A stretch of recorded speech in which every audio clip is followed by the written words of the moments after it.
Well, I'm glad to see some people are still at their desks this afternoon and looking very full of the spirits at the moment as well, the gees.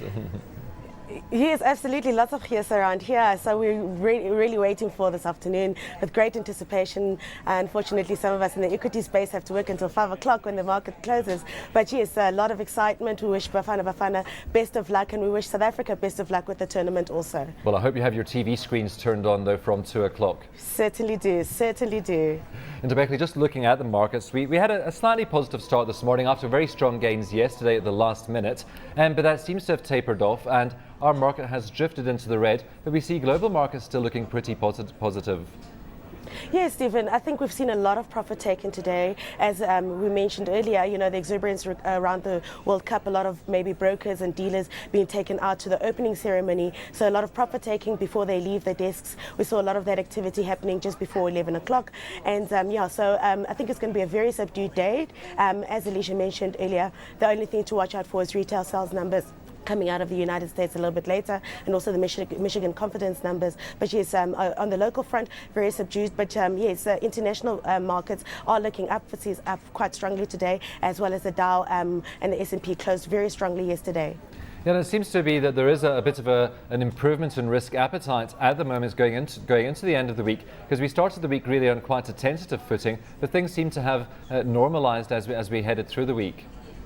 Yes, I think there was a lot of good news that came out towards the later part of the week in terms of China's export numbers being very well received, in terms of the Spain bond also that was issued. So the first piece of really good news out of the Eurozone, that 3-year Spain bond that was issued yesterday, very well received there. And also the ECB coming out and saying that they will still carry on with measures to free up liquidity, with measures to stimulate growth on their side. So the market really happy to hear those kind of things, and using that data to that kind of information to spur themselves on.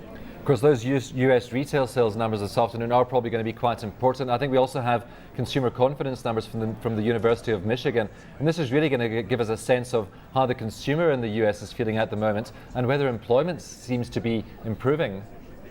Yes, you know, Stephen, for any kind of growth to be sustained, you know, over a long period of time, there has to be employment. And the United States has not come to the party in terms of creating employment. You know, some of the other data has been positive, but the employment numbers have not been good at all. So these confident numbers coming out will point to the future to see what the man on the street, or, you know, how the man on the street is being affected, and also whether that money is now starting to be spent. Our consumers, who account for 70% of the US GDP, coming back into the market and actually starting to spend a little bit more? Are they feeling a little bit more confident, which would then obviously imply that they've got more confidence in jobs being created so that they can sustain their lives too?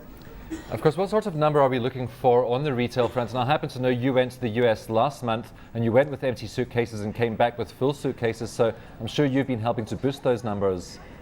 Yes, you know, I would be very surprised if they were low, because I certainly did spend some, and I certainly did help with the US retail sales number. If we do get a negative number, though, I'm sure then the positiveness we've seen in the markets towards the end of the week may not last into the new week, though.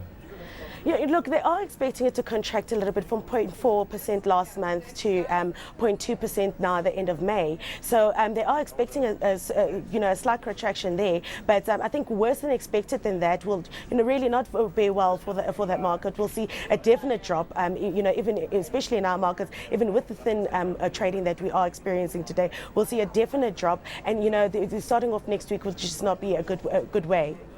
Just looking back to yesterday, we had a couple of big movers, and some of those shares have gone in the opposite direction today.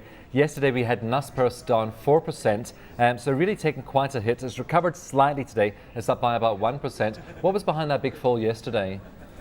You know, I think, yeah, the Naspers was just the 10-cent element. They own 35% of China's biggest internet company. So, you know, the growth prospects in Naspers and in 10 cents has not been good, and it's also been down in the Chinese market for the past 5 days. You know, so I think the market just reacting to that, not liking what's going on there, and also there were some broker downgrades from a buy to neutral on 10 cents. So I think it's just a reaction to that. It has been up slightly today. I think it's just a recovery from just being, being hammered throughout the week. MTN was up nicely Wednesday and Thursday, under a tiny bit of pressure today, but has really made some nice gains, really on the back of the cancellation of those talks with Orascom. Yes, I must remember also that MTN is one of the most traded stocks on the JSE, so obviously thin trading will affect it. But yes, I think yesterday everybody was relieved to see that MTN and Orascom have ended talks. I think the general consensus was the asset that JSE asset, being now bid to Algeria government, saying that they cannot sell it to foreigners. That was the cream of the whole Orascom deal, and that falling away means that MTN will have to have stepped away from it. But also the other thing is that it was going to be an expensive deal, and the market may be kind of questioning whether it was worth all of that expense for just that asset. So I think yesterday they had a great performance. Today maybe pulling back a little bit because of thin trading, but also maybe because it was maybe overbought yesterday. But I think going forward, MTN should have a very strong recovery. It is sitting around about 104 level at the moment, 103, 104, and before the merger talks began, it was sitting at 110. So we do expect it to climb back up above to those levels, to those pre-merger talk levels, and then trade around about the 110, 115 if there is maybe an over recovery. Well, finally, we had a flat debut for Life Healthcare on the JSE yesterday, starting at 13.50, ending at 13.50, although it did trade briefly higher, and moving a little bit higher today though, Life Healthcare. Yes, they are a bit higher, about 13 Rand 60. Yeah, so it was a very good debut for them. I mean, look, it didn't work out the way they wanted to, but it's a horrible market for them to be listing in. And we've seen IPOs and general corporate actions have been subdued because of the horrible markets that we're experiencing of late. But not a bad showing for them at all. Even though it was the IPO was issued at 30% less, but I think it is a good stock. I think it's still very early days to tell, and they do have some great expansion programs in Turkey and India, as well as within South Africa and neighboring countries. So but obviously, if you compare them to their competitors, Nedcare as well as Mediclinic, perhaps not such a strong or equal footing or strong footing as they have shown. But as I said, it is early days, and we look forward to seeing what the stock does. Ntombenhle, we have to leave it there. I hope you enjoy the match this afternoon from the comforts of your trading screen.